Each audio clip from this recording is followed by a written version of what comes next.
Ya, Pemprov DKI Jakarta melarang penggunaan skuter listrik di jalan raya, trotoar, dan juga jembatan penyeberangan orang. Tindakan tegas berupa penyitaan skuter listrik akan dilakukan bagi para pengguna yang masih nekat menggunakan skuter listrik di area terlarang. Penegasan ini disampaikan Kepala Dinas Perhubungan DKI Jakarta, Syafrin Liputo, di Balai Kota Jakarta Pusat, Kamis sore. Syafrin mengatakan skuter listrik hanya dapat digunakan di kawasan tertentu saja. Tindakan tegas berupa penyitaan skuter listrik serta meminta kartu identitas akan dilakukan Pemprov DKI Jakarta bagi para pengguna yang masih nekat menggunakan skuter listrik di area terlarang. Selain menggunakan skuter listrik di area terlarang, ada juga akan dilakukan penyitaan, kemudian pihak Pemprov DKI juga akan menjerat pelanggar dengan Undang-Undang Nomor 22 Tahun 2009 tentang lalu lintas dan angkutan jalan. Untuk Grab Wheels ini sebenarnya kita dorong untuk digunakan di kawasan tertentu. Contohnya di GBK, informasinya mereka sudah bekerja sama dengan pengelola GBK. Sehingga kita sarankan silahkan Anda melakukan koordinasi dan kerjasama di sana, tetapi jangan Grab Wheels ini, e-scooter ini bergerak keluar dari kawasan yang sudah disepakati. Karena begitu keluar dari sana otomatis berada di jalan raya dan akan dikenakan pasal-pasal pengaturan sebagaimana dalam Undang-Undang 22 2009. Ya, dan kita akan membahas mengenai jalur khusus pengguna skuter listrik dan juga sepeda. Sudah hadir di studio yang pertama, ini ada Bapak Nirwono Yoga, pengamat tata kota. Selamat siang Mas Yoga, terima kasih sudah hadir. Ya. Dan juga sudah bergabung bersama kami di layanan telepon, Bapak Syafrin Liputo, Kadishub DKI Jakarta. Halo, selamat siang Pak Syafrin. Ya, Pak Syafrin sudah bisa mendengar suara saya? Ya, baik, mungkin nanti kita akan mencoba menghubungi kembali Bapak Syafrin Liputo. Baik, Mas Yoga, ini bicara soal jalur khusus untuk pengguna skuter listrik dan juga sepeda. Ini kan kita tahu besok ya akan dilakukan uji coba tahap ketiga. Nah, ini Anda sendiri melihat jalur khusus sepeda ini seperti apa nih Mas di Jakarta? Karena ini kan bukan wacana baru juga ya, ada jalur khusus. Yang pertama yang perlu kita garis bawahi bahwa pembangunan jalur sepeda itu sudah ada mulai zamannya Pak Fosibowo ya. Contohnya yang paling bisa kita lihat sekarang adalah jalur sepeda dari Taman Ayodhya kemudian ke sekitar Wali Kota Jakarta Selatan. Kemudian dilanjutkan di zamannya Pak Basuki Cahayapurnama, yaitu jalur sepeda terutama yang berada di sisi kiri kanan Kanal Banjir Timur ya. Ya sekarang masih ada bekasnya lah ya. Nah, yang ketiga sekarang ini di eranya Pak Anies yang akan membangun menjadi 3 fase untuk tahun ini saja dengan total panjang kurang lebih 63 km. Nah, di tahun 2020 ditargetkan ada sekitar tambahan 200 km di mana pada akhirnya nanti sekitar tahun 2024 itu bisa mencapai sampai dengan 500 km untuk jalur sepeda ya. Kalau melihat peta jalannya seperti itu, tentu ini membuat angin segar terutama bagi pesepeda. Apalagi per 20 November nanti, bagi masyarakat yang melanggar masuk ke jalur sepeda akan dikenai sanksi pidana sesuai dengan Undang-Undang Nomor 22 Tahun 2009. Nah, namun demikian ada beberapa catatan yang menurut kami perlu digarisbawahi. Yang pertama, pembangunan jalur sepeda ini hanya akan bisa berfungsi optimal kalau dia merupakan jalur yang steril. Ya. Kalau dia masih berbagi dengan jalan raya, ya, kalau beberapa yang kita lihat seperti Jalan Pemuda, Jalan Fatmawati, Panglima Polim ini kan bergabung dengan pengendara lain lah ya, yang dalam prakteknya tentu akan terjadi dalam tanda petik risiko atau rawan kecelakaan karena pada jam-jam sibuk terutama pagi dan sore hari ya begitu padat kendaraan justru seringkali yang kita lihat pesepeda itu terpinggirkan kalah dengan pengguna kendaraan pribadi baik itu mobil maupun motor. Ini menurut saya yang harus diperhitungkan. Kemudian idealnya memang yang kedua jalur sepeda itu berdiri sendiri, tidak tergabung dengan jalan raya yang untuk mengurangi risiko kecelakaan.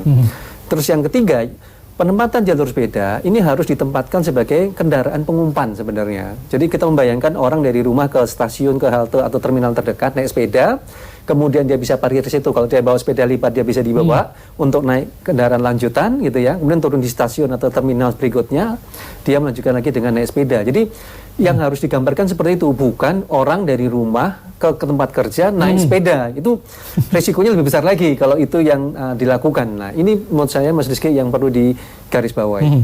Oke, baik, dan ini sudah bergabung bersama kita Bapak Syafrin Liputo, Kadishub DKI Jakarta. Selamat siang Pak Syafrin. Pak Syafrin, selamat siang. Halo Pak Syafrin. Pak Syafrin sudah bisa mendengar suara saya? Ya, ini seperti kita belum terhubung. Halo, selamat siang Pak Syafrin. Oke, baik. Mas Yoga, Ya. kalau tadi sempat sampaikan juga bahwa sebenarnya wacana jalur khusus sepeda ini kan juga bukan hal baru. Tadi dari Ya. zaman Bapak Fauzi Bowo. Gitu Ya. ya. Kalau kita melihat di periode sebelumnya ini, apa sih yang membuat akhirnya bisa dikatakan jalur khusus sepeda ini gagal gitu, belum efektif? Ya, yang pertama yang kami amati di lapangan adalah jalur sepeda yang dibangun itu bukan jalur yang biasa digunakan oleh para pesepeda. Ya, artinya dalam tanda petik kan banyak sekali pengguna sepeda yang bisa kita kategorikan dalam bentuk komunitas-komunitas yang memang pesepeda fanatik, yang menggunakan sepeda dari rumah ke tempat kerja. Nah, ini yang menurut saya harusnya fasilitas jalur sepeda itu dulu yang didahulukan. Karena apa?